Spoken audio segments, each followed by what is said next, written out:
Hello, welcome to Knowledge 4 Greek Myths. Today we're on Lesson 6. We're going to be talking about Daedalus and Icarus. Well, this story actually connects with our last story. So remember our main character, one of our characters in our story was a character in our last story.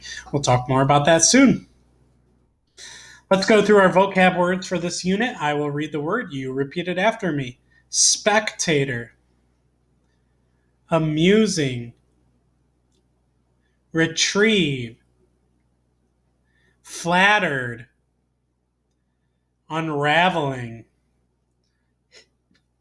Which of these words would be used to describe a dog bringing back a tennis ball? What word would I use if I was sitting in, let's say, the bleachers and I was watching a football or a basketball game? What would I be? That's right, a spectator. Again, let's look at our Greek myth charts for just a minute here. And again, as we look through our charts, we've been talking about we're on our fourth different myth. And at the bottom there, I know it's a little bit hidden, but we talked about Theseus and the Minotaur. We didn't have any Greek gods or goddesses, but we did have a mythical creature, and that was the Minotaur. And then what does this myth try to explain? Well, we learned a lot about Theseus and how he was brave, how he was determined, how he was even smart at times. But also, this myth tried to explain how the Aegean Sea got its name. If you were locked up at the top of a tower, and the only way out was a window at the top, yet below was sharp rocks and water, and again, we don't want to just jump, can't get out that way, how would you escape? In today's Read Aloud, we're going to be hearing about that exact situation. And I want you to describe the main characters of the myth and explain their actions and demonstrate the understanding of the word proof. So, this is the story of a very brilliant man, a genius, whose name was Daedalus.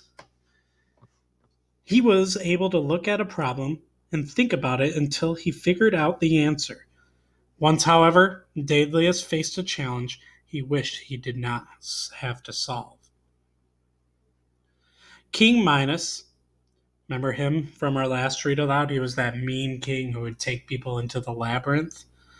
Well, he was upset that Daedalus helped the young hero Theseus defeat the Minotaur and escape from Crete with his daughter, Princess Ariadne.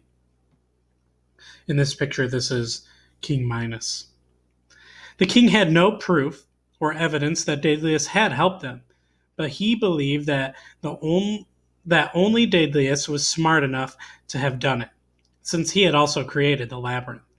Well, was the king right? Did Daedalus help Theseus and the princess?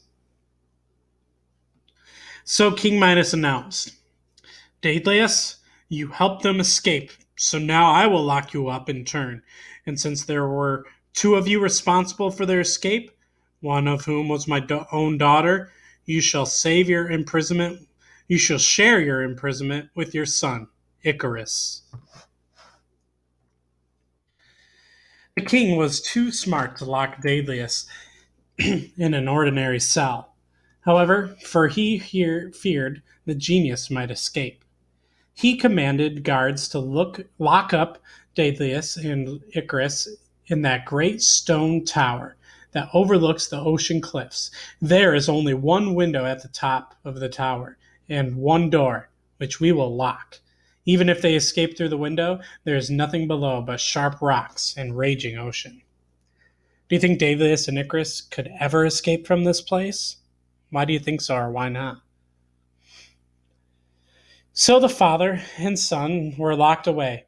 Twice a day, soldiers unlocked the door to deliver food or take away the dishes. On one of those occasions, Daedalus sent a message by the soldiers to King Minos. If we must live out our lives here, at least give us some books to read and candles by which to read them after dark.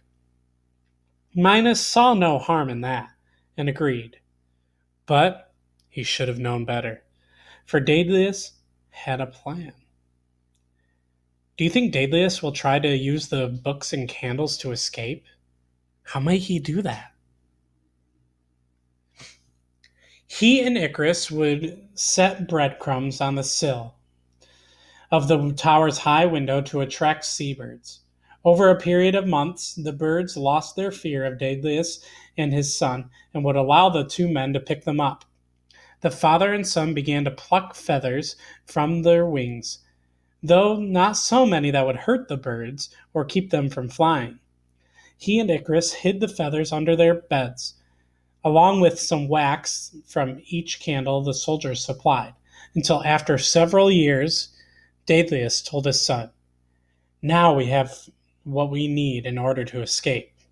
How do you think Daedalus will use the feathers and wax to escape?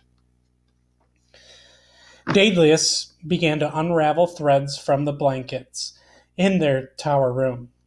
What does unravel mean again? Again, it's our same word, except without the ing at the end.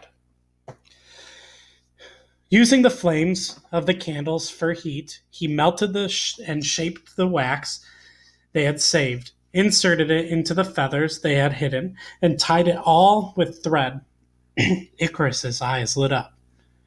"You are making us wings." Daedalus smiled. "If we cannot walk from our prison, we will fly. Come, hold the candle closer to soften the wax so I can bend it." Do you think Daedalus' plan will work? It took several days to finish the work until one morning the two set of wings were ready. Daedalus had studied the movement of the birds and knew where the currents of air blew near the seaside's tower. He carefully taught Icarus what he knew and adding, "We will land at the harbor over there, remove our wings, and sail away in one of the boats anchored there. By the time King Minos knows we are gone, we will be far from Crete. However, my son, follow me as I ride the winds safely down. If we are not careful and we fly too high, the sun's heat could melt the wax in our wings and plunge us down into the sea. Our friends the birds need not fear this, but we are only borrowing their skills." "I understand, father," replied Icarus. They strapped on their wings and waited as the sun began to rise over the sea. Below their tower were dangerous rocks and crashing waves. Daedalus, worried that they might not make it, he thought over every detail and then said to his son, "It is time to regain our freedom. Let's go." Stepping up to the window, he drew a deep breath and leaped outward. And his wings worked. The air lifted him and held him. Looking back over his shoulder, he saw his son leap from the tower. Icarus laughed out loud at the sheer joy of flying. Lifting and dropping the tip of his wings, he turned and swirled, delighting in the wonder of it all. Forgotten in the moment was his father's warning.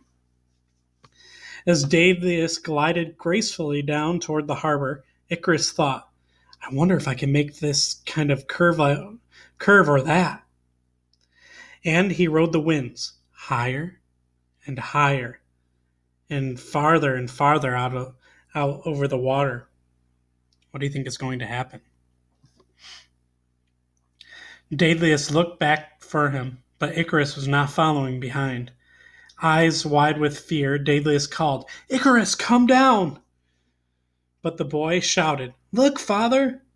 and continued his tricks in the air, until all of a sudden he saw a feather loosen and drop from one of his wings.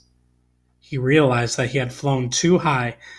The growing heat from the morning sun was melting the wax. Desperately, Icarus tried to turn and follow his father's path, but the warming air current carried him higher and higher. The feathers began dropping from his wings, first one at a time, then in clumps.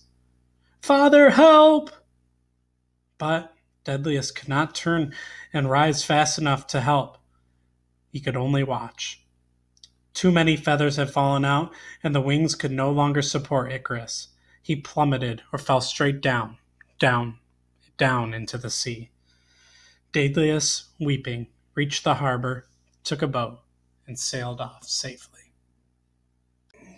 Let's go into our comprehension questions after this Greek myth.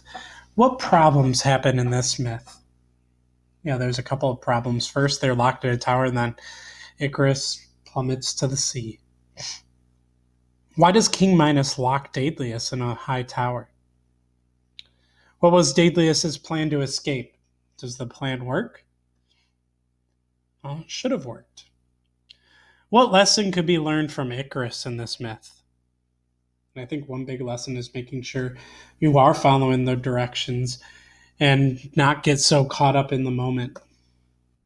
Our word work word for today is the word proof. I will say the word, you repeat it after me. Proof. What does OO make in this word? What sound? The oo sound. What do you think the word proof means? Proof means evidence that something is true. So this picture kind of goes with the sentence. The muddy paw prints on the carpet were proof that Cindy's cat had been outside in the mud. Have you ever had to find proof for something? Yeah, and fill out the Greek myth journal today. Let's retell the story. So, what happened first, next, then, and last from this story? So, retell in your own words what happened in the Greek myth. Again, we will continue with our Greek myths as we head into lesson 7. And you're going to recognize our character, and you might be able to recognize our character in lesson 7. Stay tuned for that.